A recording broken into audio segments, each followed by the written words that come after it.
Hello and welcome to another update video about Link. We talk about the Chainlink chart here once more. We've seen 5 waves to the upside as discussed in yesterday's video, and we are now primarily looking for a pullback, ideally deeper into this support area. Okay, so at the moment I cannot confirm that a lasting low has been made here in this decline that started on the 3rd of July. Important is that we can recognize a 5-wave move to the upside of the 10th of June lows, which is a first and early indication that the overall trend may be shifting. I'm still skeptical because the move up is only a diagonal. It is certainly not an impulse. Because it is only a diagonal, we can just not trust it, and we need to see, can price hold support in this region? There are several support areas. You can see that they are relevant because the A wave here reacted already to the 38.2 Fibonacci retracement.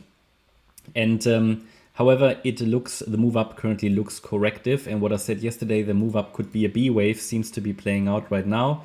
Looks very corrective, so I primarily look at a corrective move up in a B wave at the moment. That view is valid as long as price stays below 650.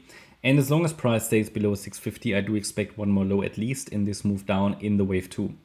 It is at the moment just an estimate or an idea that this could be a 1-2 setup. It could also just be an A-B setup, which results in a C wave rally and would not lead to a larger trend change. The reason for that is, so first of all, they can always fail after 3 waves.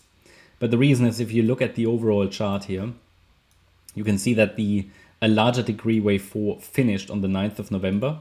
So we had a wave 1 to the downside in the bearish scenario, a wave 2 to the upside in a flat structure, a wave 3 to the downside, and now this could be a wave 4.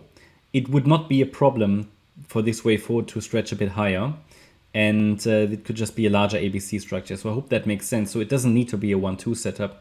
It could also be an AB setup with just one more wave up, but still tradable. Just be aware that after the next high, there will be a major decision, and then it could still lead to another low. Okay, so be aware because of the size of the wave 1, the size of the wave 2, the size of the wave 3. This wave 4 is a bit too short. So it would anyway be expected to have a higher wave 4 anyway, or at least larger, stretched out.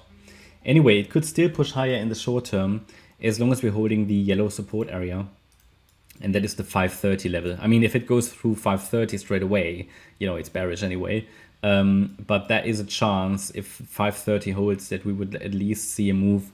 Well, what can we expect? I mean, roughly, I would say sort of $8 roughly. Yeah, we can calculate the target in more detail and more precisely once we have a confirmed low in place here. Interestingly, this could form an inverse head and shoulders, left shoulder, head, right shoulder, with a rally to happen afterwards. And then I think looking at the Fibonacci extensions that we could expect, I mean, it probably works out quite nicely with a projected target that you could get by just taking the height of that head, right, and go to the possible breakout point. And we talk about, roughly 820, 850.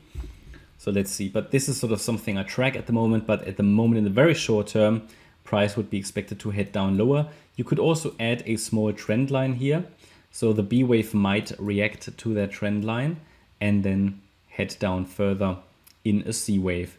And I'm watching the area around 581, 560, or even 530 for a possible completion of this wave 2. Okay, that's my update about Link.